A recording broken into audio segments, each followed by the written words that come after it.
یہ جو بحران ہے بالآخر حل ہو جائے گا، اور اس بحران کو حل کرنے کا یہی طریقہ ہے کہ خالی ہونے والی نشستوں پر ضمنی انتخابات کرا دیے جائیں، اور یہ جو انتخابات ہوں اس کے نتیجے میں جو حکومت بن جائے وہ آئندہ چلتی رہے۔ اور میرا خیال یہ ہے کہ اس کی راہ میں پی ٹی آئی رکاوٹ ڈال رہی ہے۔ پی ٹی آئی نہیں چاہتی کہ خالی نشستوں کا انتخاب ہو جائے، اگر خالی نشستوں کا انتخاب ہوتا ہے پی ٹی آئی لوز کر جاتی ہے، کیونکہ بہت سے لوگ ایسے ہیں جو آزاد منتخب ہوئے تھے، پی ٹی آئی میں شامل ہوئے تھے، اب ان کا دوبارہ منتخب ہونے کا امکان زیادہ نظر آتا ہے۔ صحیح۔ تو سر اگر جس طرح سپریم کورٹ کا فیصلہ آیا، 25 اراکین جو نکل گئے ہیں، تو آپ کو لگ رہا ہے کہ اس فیصلے میں رد و بدل بھی کوئی سامنے ہو سکتی ہے؟ 25 اراکین جو ہیں وہ ووٹ دے سکتے ہیں، چاہے بھاری اکثریت کو دیں یا پی ٹی آئی کو دیں؟ اب تو ابھی تک وہ فیصلہ اس دنیا تک ہو نہیں آیا۔ 25 اراکین کو نکلنے کی جو بات ہو رہی ہے سر، اس کی بات کر رہی نہیں ہوں، نکلنے منحرف۔ کی سپریم کورٹ نے تو فیصلہ دے دیا، اس کے لیے چیلنج تو کیا ہوا انہوں نے، لیکن کچھ صورتیں دیکھیں اس میں کوئی بات اپنی تو کہی جا نہیں سکتی عدالتوں کے بارے میں۔ عدالتوں کا اپنا مائنڈ ہوتا ہے، کبھی کسی ایک فریق کے حق میں بات چلی جاتی ہے، کبھی دوسرے فریق کے، جس فریق کے حق میں چلی جاتی ہے مخالف فریق تو پھر یہ کہنا شروع کرتا ہے کہ یہ فیصلہ ہمارے خلاف آ گیا۔ لیکن ایک بات جو بالکل واضح نظر آ رہی ہے کہ پنجاب میں رول کرنے کے لیے جو ووٹوں کی اکثریت کی ضرورت ہے، اس کے لیے ہمیں 17 جولائی کا انتظار کرنا پڑے گا۔ 17 جولائی ہی ہماری ایسی تاریخ ہوگی کہ جب لوگ منتخب ہو کر آ جائیں گے، وہ جب ووٹ ڈالیں گے یا وہ ووٹ آف کانفیڈنس جب دیں گے تو بات بڑی کلیئر ہو جائے گی۔ لیکن ابھی تک تو پلڑا بھاری ہے۔ بالکل، ابھی تک پلڑا بھاری ہے۔ نواز صاحب، پنجاب کے اگر ضمنی انتخابات کی بات کریں تو آپ سے جاننا چاہوں گی کہ کیا پنجاب کے ضمنی انتخابات ملکی سیاست کے رخ کا تعین کریں گے؟ جی یقیناً کریں گے۔ پنجاب جو پاور بیس ہے، پنجاب میں 158-60 کی لگ بھگ جو سیٹیں ہیں، اس میں پنجاب سے جو پارٹی جیتتی ہے وہی ملک میں رول کرتی ہے۔ اب آپ دیکھیں گے پنجاب کی اکثریت جو ہے وہ ہمیشہ رہی ہے، ساری جماعتوں کی توجہ پنجاب پر رہی ہے۔ جو جماعت پنجاب سے اکثریت حاصل کر لیتی ہے وہ ملک کی حکمران جماعت بن جاتی ہے۔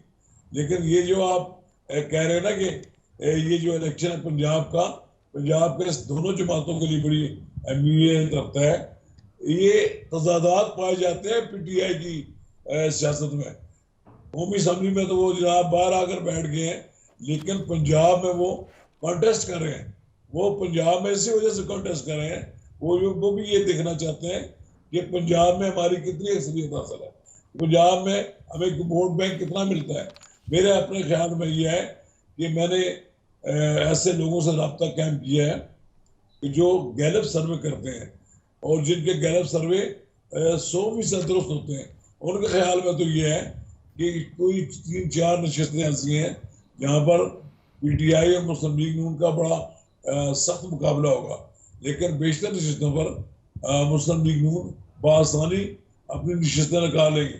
ان کو سپورٹ بھی حاصل ہے گورنمنٹ کی، ان کو وسائل بھی فراہم کیے جا رہے ہیں، ان کے ڈیولپمنٹ کے جو کام بھی ہو رہے ہیں۔ یقیناً یہ جو دیہی علاقوں سے نشستیں ہیں وہاں سے بڑی آسانی سے نشستیں نکالیں گے۔ شہروں میں کہیں مقابلہ ہوگا اور یہی اس بات کا تعین ہوگا۔ ہم دیکھیں لاہور کی 4 میں سے کہتے ہیں 3 نشستیں بڑی آسانی کے ساتھ مسلم لیگ نون جیت جائے گی۔ اسی طرح جو گجرانوالہ میں ہے، اسی طرح دوسری جگہ پر بھی ہیں، یہ مقابلے ہوں گے بڑے سخت۔ اصل میں دونوں جانب سے ٹکٹ ایسے لوگوں کو دیے گئے ہیں جو خاندانی ووٹ ہے جن کے پاس، کہ جن کے پاس اپنے پارٹیوں سے زیادہ اپنے ذاتی بھی ووٹ بہت زیادہ ہیں۔ اب یہ مقابلہ تو خاندانوں کے درمیان بھی ہے، اس لیے بہرحال الٹیمیٹلی تو فیصلہ جو پارٹی جیتے گی اسی کے حق میں جائے گا۔ لیکن اس الیکشن میں بھی آپ یہ کہہ سکتے ہیں کہ خاندانوں کا اپنا ایک رول بھی ہوگا، یہ ان کا اپنا ایک ووٹ بینک بھی ہوگا کہ وہ اپنی برادری کی زور پر بھی کتنی زیادہ ووٹیں حاصل کرتے ہیں۔ اس لیے آپ یہ کہہ سکتے ہیں کہ پنجاب میں ہونے والا ضمنی انتخاب ملک کے آئندہ سیاسی نقشے کا تعین کرے گا۔ صحیح سر، جس طرح ابھی اگر ہم کل کی بات کریں تو عدالت کی جو آبزرویشن آئی ہے اس میں تو یہی لگ رہا ہے کہ وہ دوبارہ ری پول کا کہہ رہے ہیں، تو سر اگر الیکشن دوبارہ ہوتا ہے، ری پولنگ دوبارہ ہوتی ہے، تو پھر صورتحال کس طرح کی دیکھیں گے آپ؟ لیکن پہلی بات تو آپ کہیں گے نا 186 کو بھی نہیں لے سکے گا. جب 186 کوئی پارٹی نہیں لے سکی، کوئی امیدوار نہیں لے سکے گا، تو اس کے قواعد کے مطابق پھر دوبارہ پولنگ ہوگی. اور جو دوبارہ پولنگ ہوگی اس میں جس کو اکثریت حاصل ہو جائے وہ ڈکلیئر ہو جائے گا وزیر اعلیٰ. تو اس میں حمزہ شہباز کو بڑا یقین ہے نا کہ وہ پی ٹی آئی کے مقابلے میں زیادہ ووٹیں لے جائیں گے. جب زیادہ ووٹیں لے جائیں گے تو پھر تو بہت بات کلیئر ہو جائے گی کہ انہوں نے ہی وزیر اعلیٰ رہنا ہے. اور پھر اس دوران تک اگر دوسرے ضمنی الیکشن بھی ہو جائیں گے تو پھر یہ مزید اس میں اضافہ ہو جائے گا. تو ایک بات تو پھر وہ پھر بھی بتا لیں گے کہ جناب ان کے پاس اکثریت موجود ہے اور بالآخر وہ اس اکثریت کی بنیاد پر پنجاب میں حکومت کرے. صحیح سر، جس طرح بھاری اکثریت کی آپ بات کریں، منحرف اراکین کو اگر نکال بھی دیں تب بھی مسلم لیگ نون کے پاس بھاری اکثریت ہے، 177 کا ڈیجٹ ہے ان کے پاس.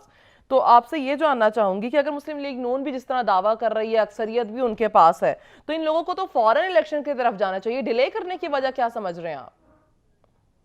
کون سے الیکشن کی طرف جانا چاہیے؟ مطلب پنجاب میں الیکشن ہونے چاہیے؟ جی سر، مطلب اگر یہ دعویٰ انتخابات کی طرف جانا چاہیے نا فوراً، ان کے پاس بھاری اکثریت ہے. نہیں، دیکھیں بھاری اکثریت سے مراد یہ ہے آپ کو ری الیکشن کی جاتے ہیں ری پول جس طرح لاہور ہائی کورٹ کہہ رہی ہے. جی نہیں دیکھیں ری پولنگ سے تو وہ نہیں کہتے، کہتے ہیں ہمیں ری پولنگ میں کیوں جانا چاہیے پورے صوبے کو ری پولنگ میں نہیں جائیں گے جبکہ ان کے پاس پہلے ایک اکثریت موجود ہے. یا تو وہ یہ ہونا کہ وہ اسمبلی ٹوٹنے کا زیادہ امکان بن جائے، اسمبلی ٹوٹ جائے تو پھر تو ہو جائیں خواہ کا الیکشن کرانے کی کیا ضرورت ہے.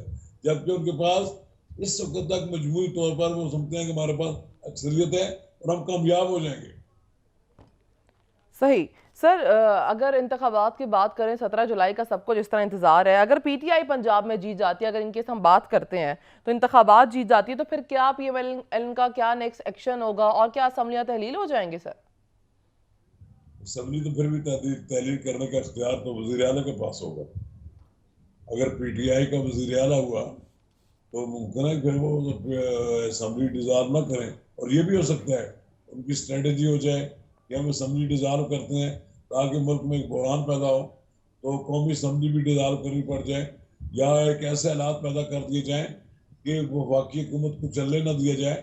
تو کئی امکانات ہو سکتے ہیں. امکانات کی سیاست میں امکانات کو وہ آپ نظر انداز نہیں کر سکتے. پی ٹی آئی کی اپنی سیاست ہے. پی ٹی آئی تو چاہتی ہے کہ پورے ملک میں ری پولنگ ہو.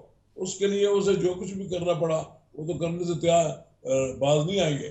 لیکن بات یہ ہے خواہشات اپنی جگہ ہوتی ہیں لیکن حقائق کو آپ نظر انداز نہیں کر سکتے. ابھی پی ٹی آئی کی تو یہ بھی خواہش ہے کہ مہینے ڈیڑھ مہینے میں شہباز شریف گھر چلے جائے. انہوں نے بجٹ پاس کرا لیا ہے. اب یہ لوگ کہہ رہے ہیں کہ مہینے کی بات ہے.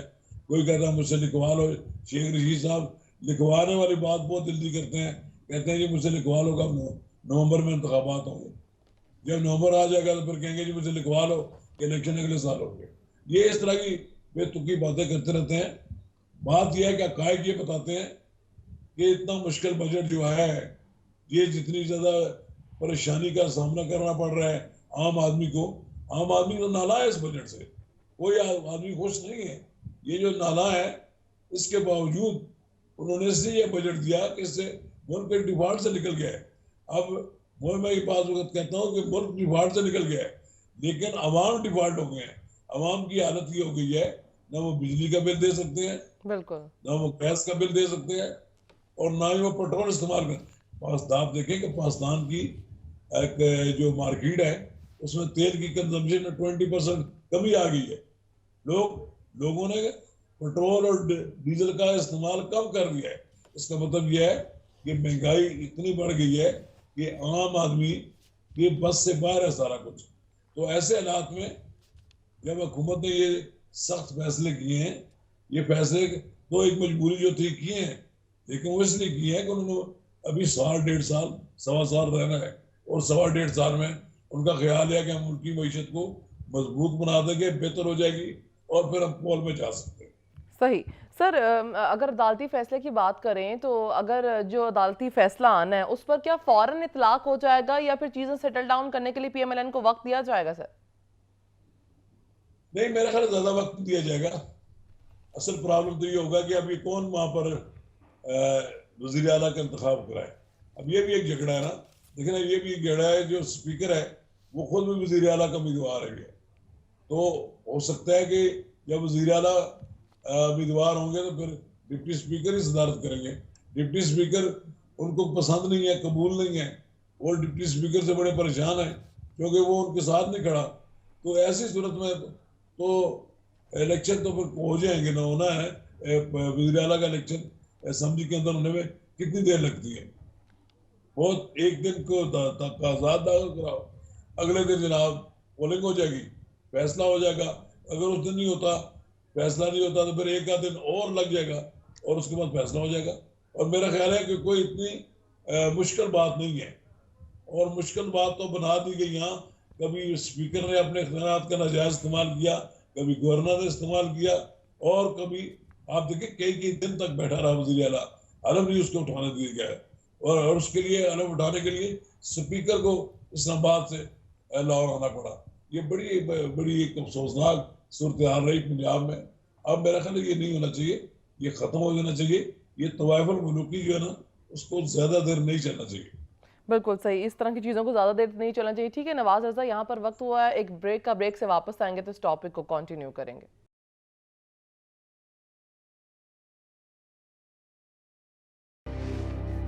ویلکم بیک ناظرین. کل آپ کو بتائیں کہ قومی اسمبلی میں فائنانس بل جو ہے آئی ایم ایف کی منشا کے مطابق جو ڈرافٹ پیش کیا گیا تھا وہ بل منظور ہو گیا ہے. اور اس بل کی اگر بات کریں تو جو فائنانس بل تھا 9,502 ارب روپے کا جو بجٹ ہے وہ کثرت رائے سے کل منظور کیا گیا ہے.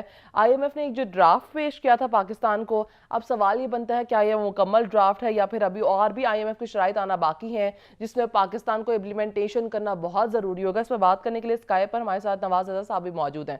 سر کل فائنانس بل منظور ہوا ہے، کیا کہیں گے اس بجٹ کے حوالے سے آپ؟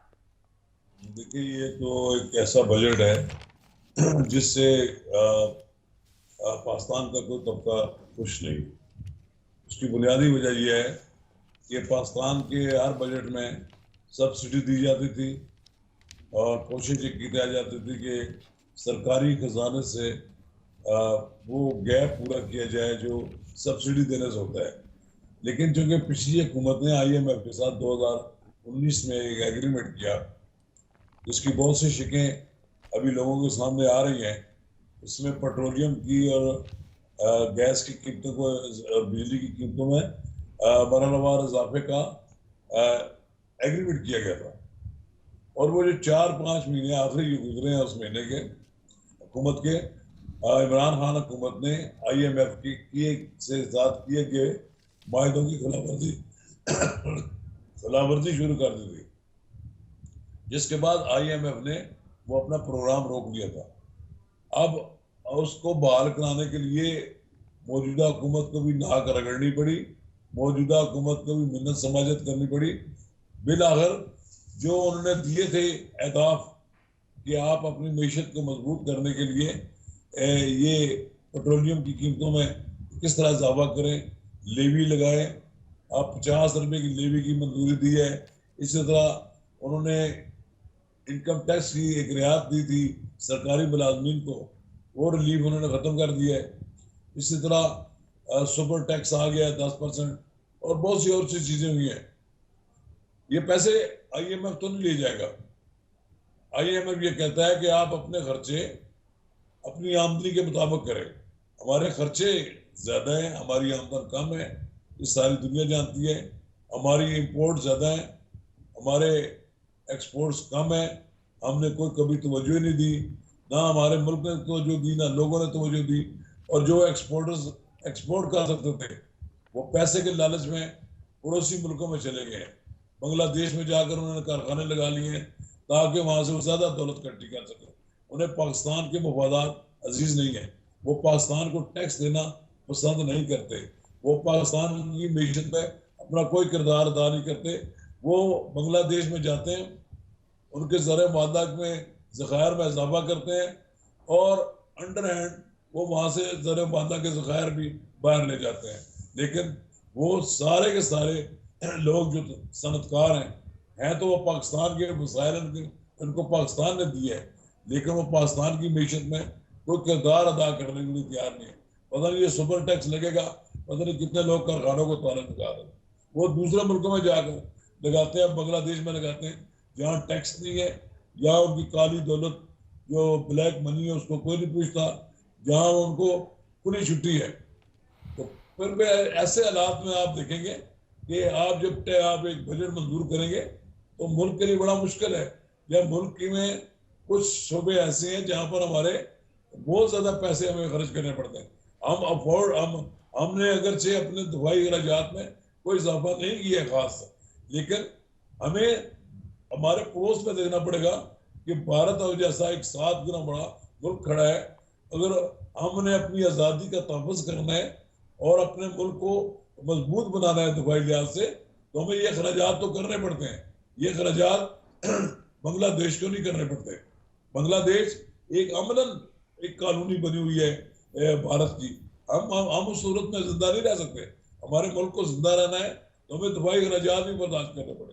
جب دفاعی اخراجات ہوں گے، دوسرے جو اسٹیبلشمنٹ کے ہمارے دوسرے جو سرکاری اداروں کے اخراجات ہوں گے برداشت کریں گے، پھر تو ہمیں کچھ پیسہ دینا پڑے گا. اب یہ تو نہیں ہو سکتا کہ پاکستان کے شہری اسٹیٹ کو تو کوئی پیسہ نہ دے لیکن اسٹیٹ سے ہر چیز مانگتا پڑے. ہر چیز مانگنے کا مطلب یہ ہے آپ کچھ دیں. جن ریاستوں میں ٹیکس 52% اور 50% ہوتا ہے، ان ملکوں میں لوگ پھر ریاست سے بنیادی سہولتیں مانگتے ہیں. آپ نے اسکینڈینیوین کنٹریز کی مثال میں آپ کو دے سکتا ہوں کہ جہاں لوگ 50% زیادہ ٹیکس دیتے ہیں، لیکن پھر ریاست اس کے بدلے میں ان کو ہر وہ سہولت دیتی ہے کہ جس کی ان کی ضرورت ہوتی ہے. ہمارے یہاں تو 11 لاکھ ٹیکس دینے والے ہیں، اور جو دینے والے بھی ہیں اور جن کے فائلر میں موجود بھی ہیں وہ بھی کوئی نہ کسی نہ بہانے سے وہ اپنے ٹیکس کو بچاتے ہیں. یہ سر جب تک پاکستان کا تاجر طبقہ، صنعت کار طبقہ جن پر ٹیکس لگنا چاہیے کہ یہ ٹیکس نہیں دے گا، پاکستان کے معاشی مسائل کسی صورت میں حل نہیں ہوں گے. پاکستان کی عوام، عام لوگ پستے رہیں گے. جو لوگ کماتے ہیں پیسے، جو اس ریاست سے کماتے ہیں، وہ لوٹتے رہیں گے اور وہ اپنے پیسے یہاں سے باہر لے جاتے رہیں گے اور پھر باہر سے واپس منگوا کر ان کو لیگلائز کر لیں گے. یہ جب تک سلسلہ بند نہیں ہوتا، اس کے لیے حکومت کو جتنے سخت اقدامات کرنے پڑیں گے. اس کے بغیر تو ممکن نہیں. صحیح سر، جس طرح کا کل بجٹ پیش کیا گیا اس میں تو بظاہر نظر یہی آ رہا ہے کہ آئی ایم ایف کی جو منشا تھی، جو آئی ایم ایف نے ڈرافٹ پیش کیا تھا، وہ اس کے مطابق وہ بجٹ کی منظوری کروائی گئی ہے کل. تو کل سر آپ سے میں جاننا چاہوں گی کہ جو مانیٹری پالیسی ہے، کیا آئی ایم ایف کی کنڈیشنز کلیئر ہو گئی ہیں پاکستان سے، ساری کنڈیشنز؟ نہیں، میرا خیال تو اب آبزرویشن کلیئر ہوئی ہے تبھی تو کل منظور کر لیا. کوئی ایسی بات نہیں ہے. وہ جو ایک ہوتا ہے پروسیجرل ایک کام، اس کی منظوریاں آ گئی ہیں اور وہ طریقے کے ساتھ 1.9 کہتے ہیں بلین ڈالر کے پیسے ان کو مل جائیں گے، وہ بھی آنے والے ہیں. تو اس لیے تو آپ ڈالر دیکھیں گے آپ نیچے کی طرف جا رہا ہے. پیسے پاکستان کے زر معاہدہ کے ذخائر میں موجود ہوں گے تو یقیناً ڈالر نیچے کی طرف جائے گا. پہلے یہ تھا کہ ہمارا ڈالر جو ہے وہ اونچی اڑان میں تھا، روپے کی کوئی قدر ختم ہو رہی تھی. مجھے امید ہے کہ یہ پیچھے جائے گا. جو پاکستان کے بینکوں میں زر معاہدہ کے ذخائر بڑھیں گے تو انشاءاللہ تعالی پاکستان کی مالی جو پوزیشن ہے ڈالر کی بہتر ہو جائے گی. اور آپ دیکھیں ہم آئی ایم ایف کا تانا دیتے ہیں لوگ، ہم بھی خود بھی دیتے ہیں، اور آئی ایم ایف والے تو نہیں ہم سے پیسے مانگتے. آئی ایم ایف والے کہتے ہیں ہم نے جو پیسے آپ کو جن شرائط پر دیے ہیں اسے آپ بر وقت ادا کریں. یہ نہ ہو کہ جب ادائیگی کا وقت آئے تو آپ پھر منت سماجت کر کے اس کو ڈیبر کرا لیں. یہ ڈیبر کرانے والا کام جو ہے یہ 22 بار ہم یہ پروگرام لے چکے ہیں. ہمیں اس پروگرام کے نکلنے کے لیے اپنے پیٹ پر پتھر رکھنا پڑے گا. ہم چائے تو ایک کپ چھوڑ نہیں سکتے، ہم پان کھانا چھوڑ نہیں سکتے.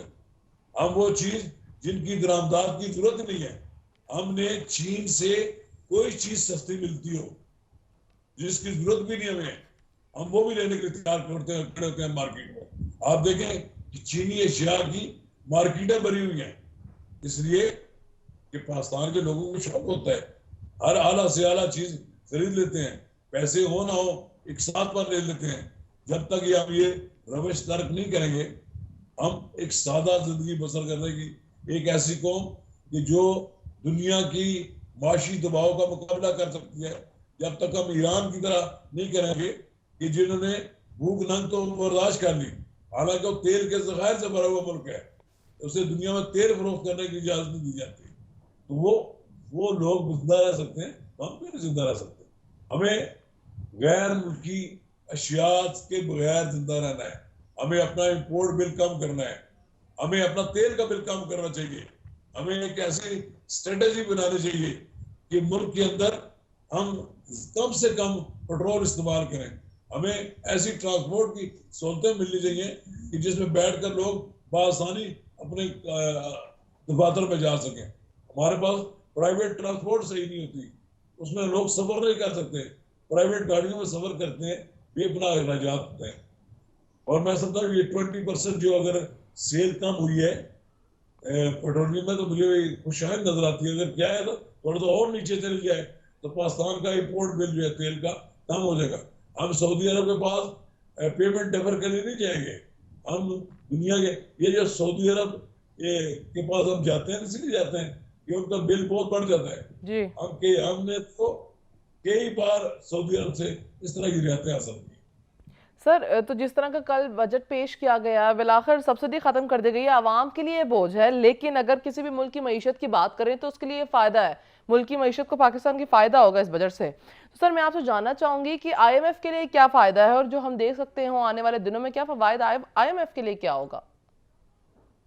آئی ایم ایف کا کوئی فائدہ نہیں ہے, آئی ایم ایف تو غریب ملکوں کو پیسے دیتا ہے, وہ تو بنایا اسی لیے گیا ہے کہ 199 ملکوں کا بنا ہوا ہے کہ جن کی معیشت سسٹینیبل بنانے کے لیے اور ان کو ترقی کی راہ پہ ڈالنے کے اس موضوع پر لوگوں کو پیسے دیے جاتے ہیں.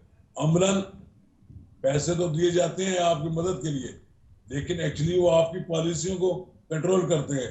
آئی ایم ایف میں میجر شیئر امریکہ سرکار کا ہے.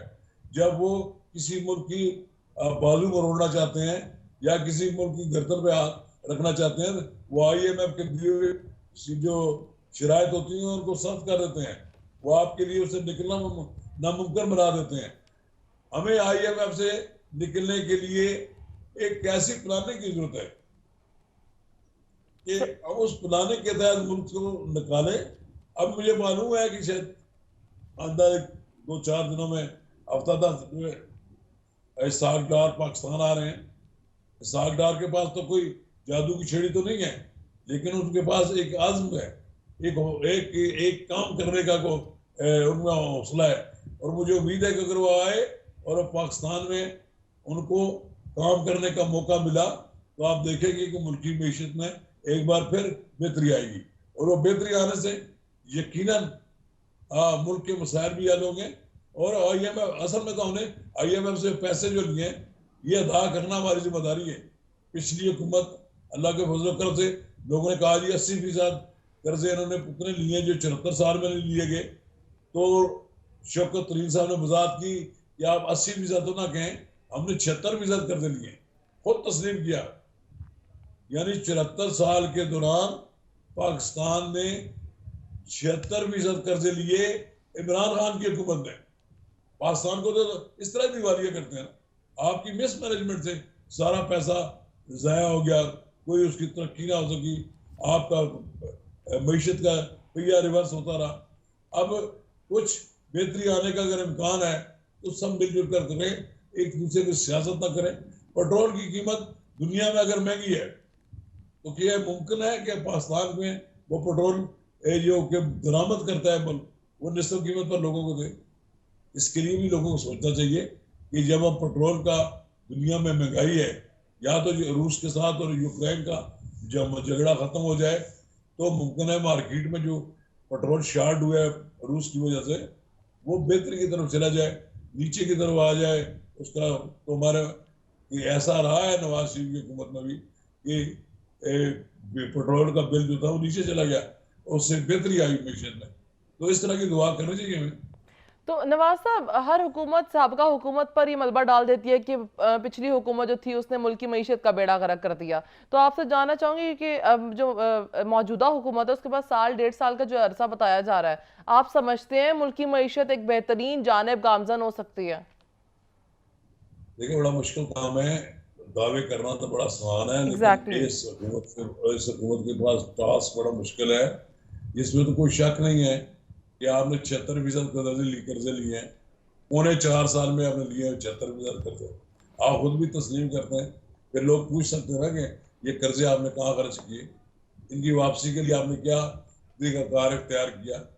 آپ نے آئی ایم ایف کو اور دوسرے ملکوں کو جو قرضے دینے تھے، آپ تو دیکھیں ہمیں تو اس چکر میں بھی پھنس گئے ہیں کہ سعودی عرب سے کہتے ہیں کہ آپ $3 بلین ہمارے بینک میں اکاؤنٹ میں رکھ دیں، آپ قرض نہ ہو، آپ کو 2% ہم اس پہ پرافٹ دیتے رہیں گے.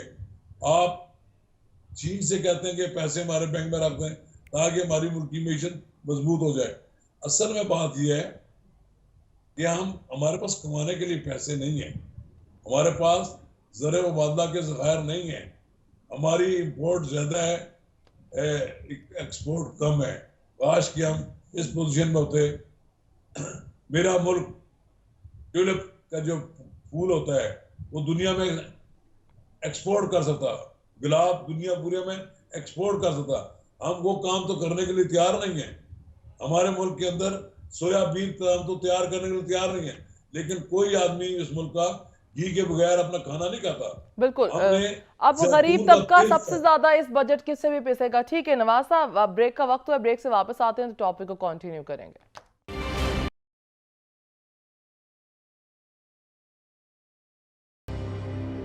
ویلکم بیک ناظرین. بریک سے پہلے ہم بات کر رہے تھے کہ کل جو فائنانس بل قومی اسمبلی میں کثرت رائے سے منظور ہوا ہے اس پہ کامنٹ کر رہے تھے نواز رضا صاحب. نواز صاحب، آپ سے جاننا چاہوں گی، پیٹرول پر 50 روپے مزید لیوی عائد کرنے کا کہا گیا، اس کی منظوری دی گئی ہے.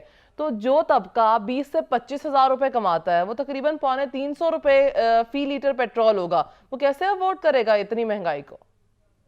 یہ لیوی جو ہے ہر مہینے بڑھائیں گے، اور ممکن ہے کہ اس دوران اگر پیٹرول کی قیمتیں پیچھے کی طرف نیچے کی طرف ہونا شروع ہو جائے گی تو پہلے لیوی جو تھی نا یہ ختم کر دی گئی. یہ لیوی لوگوں کو ریلیف دینے کے لیے ختم کی گئی تھی. حکومت کے پاس اتنے پیسے اکٹھے نہیں ہوتے پیٹرولیم کی مصنوعات سے، اب پہلے زیادہ ہوتے تھے. یہ پیٹرولیم کی لیوی ختم کر دی گئی، پرانا ٹیکس ختم کر دیا گیا. لیکن یہ آئی ایم ایف نے کہا کہ آپ اپنے وسائل ہمیں بتائیں کہ اپنے وسائل کس طرح بڑھائیں گے آپ. ہم نے بھی ہمارے بھی وہ جو کاریگر ہیں نا جو معیشت دان بیٹھے ہوئے ہیں فائنانس منسٹری میں، وہ بھی کوئی ہیرا پھیری تو کرتے ہیں آئی ایم ایف کے ساتھ، کوئی نہ کوئی جھوٹ بولتے ہیں، لیکن وہ جھوٹ نہیں پکڑے تسلیم کرتے، کیونکہ انہیں میں ہمارے پاکستان کے لوگ بھی بیٹھے ہوتے ہیں. وہ ان کو بتاتے ہیں کہ یہاں جو یہ کر رہے ہیں یہ اتنی آمدنی سے نہیں ہوگی، یہ دعوے کر رہے ہیں. جب ان کو یقین ہو گیا کہ پاکستان کی معیشت جو ہے اس میں اتنا پیسہ جو ہے حکومت ٹیکس کے ضرور میں وصول کرے گی، تب انہوں نے اپنے باقی پیسے دینے پر آمادگی کا اظہار کیا. بہت مشکل صورتحال ہے.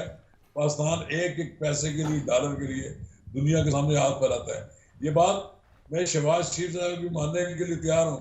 وہ ٹھیک کہتے ہیں beggars are not choosers. Beggars کی کیا حالت ہوتی ہے، کشکول اٹھائے. ہم دعوے بڑے کرتے ہیں. عمران خان صاحب جب آئے انہوں نے کہا کشکول توڑ دیا، میں نہیں جاؤں گا، خودکشی کر لوں گا. نہ خودکشی کی نہ انہوں نے کشکول توڑا. کشکول کیا بلکہ انہوں نے کشکول کو دونوں ہاتھوں میں اٹھا لیے. ہر طرف جاتے تھے، جہاں جاتے تھے پیسے مانگنے جاتے تھے، نہیں دیتے تھے تو ہمارے آرمی چیف کی خدمات حاصل کی جاتی تھی، وہ اپنے گوٹ آفسز استعمال کرتے تھے. میں حیران ہوں کہ پاکستان کی وزیر اعظم جو ہے اس کا سارا کام اسی پہ صرف ہوتا رہا 4.5 سال. یا تو وہ بھیک مانگتا رہا یا پھر وہ اپوزیشن کو چور اور ڈاکو ڈاکو کر رہا. اس نے پاکستان کی معیشت کو آگے بڑھانے کے لیے کچھ نہیں کر سکے. لیکن جو ہمارے معیشت جی جی نواز صاحب، سابقہ حکومت کی بات کریں تو جتنی مہنگائی اب موجودہ حکومت میں ہو رہی ہے، جتنی پیٹرول کی قیمتیں آسمان سے باتیں کر رہی ہیں، جتنی مہنگائی ہوگی، جتنے ٹیکس لگا دی گئی ہیں، تو سابقہ حکومت میں پھر بھی اتنے ٹیکس نہیں تھے، غریب عوام کو مہنگائی تھی لیکن پھر بھی کہیں نہ کہیں ریلیف ملتا تھا۔ اب تو اگر بات کی جائے تو 50,000 سے اوپر والے افراد جو ہیں ان کو ٹیکس دینا پڑے گا، اور جتنی مہنگائی ہو چکی ہے 50,000 میں کسی فیملی سیٹلمنٹ بندے کا گزارا کرنا بہت مشکل ہے، جس کا گھر بھی رینٹ کا ہے، جس کے بچے ہیں، جس کے گھر میں کوئی مریض بھی ہو سکتے ہیں۔ تو ان ساری صورتحال میں دیکھا جائے تو موجودہ حکومت نے تو اس وقت زیادہ غریب عوام کے سر پر جو ہے وہ تلوار لٹکا دی ہے۔ پاکستان کی حکومت اس وقت ویلفیئر اسٹیٹ نہیں ہے۔ پاکستان کی حکومت اپنی بقا کو بچانے کے لیے، ڈیفالٹ سے بچنے کے لیے وسائل کا حاصل کرنا چاہتی ہے۔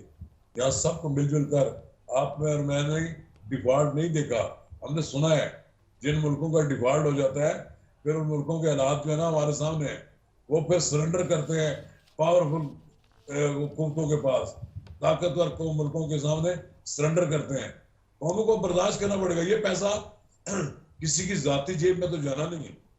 یہ اگر کوئی یہ سمجھے کہ شہباز شریف لے جائے گا، میں تو یہ کہوں گا کہ جس کے پاس جہاں جہاں بھی پیسے ہیں وہ پیسے لے کر پاکستان آئے، پاکستان کی معاشی حالت کو بہتر بنائے، اور ایک ایمنسٹی کا اناؤنسمنٹ کر دیں کہ جو آدمی پاکستان میں پیسہ لے کر آئے گا، زر وعدہ لے کر آئے گا، ہم اسے پوچھیں گے نہیں، لیکن پھر وہ ہمیں ایف اے ٹی ایم اور دوسرے اداروں کا سامنا کرنا پڑ جاتا ہے۔ ہمیں پاکستان میں پیسے کی ضرورت ہے۔ قومی خزانے میں دیکھیں 40-45 ارب ڈالر جو ہے اگر بنگلہ دیش کے پاس اکٹھا ہو گیا، اور 600 ارب ڈالر جو ہے وہ انڈیا کے پاس ہے، ہم کیوں نہیں کر سکتے؟ ہمارے پاس کئی ایسی صنعتیں ہیں، ہم پاکستان کے اندر اپنی سیاحت کو بہتر بنا کر، اس سیاحت کو محفوظ بنا کر ہم زیادہ لوگوں کو یہاں مدعو کر سکتے ہیں۔ بدقسمتی یہ ہے کہ سیاحت میں بھی ہمارے یہاں بے پناہ ہرڈلز ہیں۔ لوگوں کو یہاں آتے ہوئے پاکستان میں ڈر لگتا ہے، لوگوں کو ایسا بتایا جاتا ہے کہ پاکستان ایک محفوظ ملک نہیں ہے۔ ہمیں خواہش کہ ہم پاکستان کو ایک محفوظ ملک بنا کر دنیا کے سامنے پیش کریں، تو ہماری آمدن میں بھی اضافہ ہوگا۔ جب تک ہم جتنا خرچ کرتے ہیں اتنا کماتے نہیں ہیں، ہم آئی ایم ایف کے پاس بار بار جاتے رہیں گے۔ ہمیں آئی ایم ایف سے نکلنے کے لیے اپنی آمدنی کے ذرائع کو بڑھانا پڑے گا۔ آپ دیکھیں گے کوئی فرق نہیں پڑتا، آپ نے کہا نا وہ یہ جو طبقہ ہے نا، جو صنعت دستکار ہے یا یہ دکاندار ہے یا دوسرے ہیں، انہوں نے اشیاء کی قیمتیں آج خود بڑھا لی ہیں۔ مہنگائی ہوئی یا نہیں ہوئی، آپ دیکھیں گے کہ ایک باربر شاپ میں اگر 250 روپیہ لیتے تھے اس نے 300 روپیہ کر دیا ہے۔ جو دھوبی کی دکان ہے وہ اگر 50 روپیہ آپ کے کپڑوں کی استری کے لیتے تھے، انہوں نے کہا جی 60 روپے کر لیں۔ وہ پوچھے بھائی ان سے کہ آپ اتنی بجلی کی قیمت میں اضافہ ہوا جو آپ نے اضافہ کر دیا ہے۔ اس میں نیچے بھی طبقہ جو ہے لوٹ مار سے باز نہیں آتا۔ بالکل نچلا طبقہ بھی لوٹ مار سے باز نہیں آ رہا، لیکن نواز صاحب جس طرح کی مہنگائی ہوتی جا رہی ہے تو وہ بھی پھر پستا تو جا رہا ہے۔ غریب طبقہ ہو یا جس طرح ابھی آپ بات کر رہے ہیں تو اشیاء مہنگی کی جا رہی ہیں، تو ان لوگوں کو جب وہ سیل پرچیز ہی وہ مہنگی کریں گے تو ڈیفینیٹلی وہ سیلز بھی تو پھر ٹیکس لگا کر کرتے ہیں۔ مانور ہمیں ہوٹلوں میں ہوٹلنگ بند کرنی پڑے گی۔ ہمیں انہیں ہوٹلوں میں جا کر کھانے چھوڑنا ہوگا۔ ہم نے اپنے گھر میں پکایا ہوا کھانا کھانا پڑے گا۔ ہمیں سیر سپاٹوں پہ بے پناہ پیسے خرچ نہیں کرنے چاہیے۔ جب ہم جاتے ہیں سوات میں تو 1 لاکھ 2 لاکھ روپے کا ایک بجٹ بنا کے لوگ جاتے ہیں، جناب ہم سیر کرنے جا رہے ہیں۔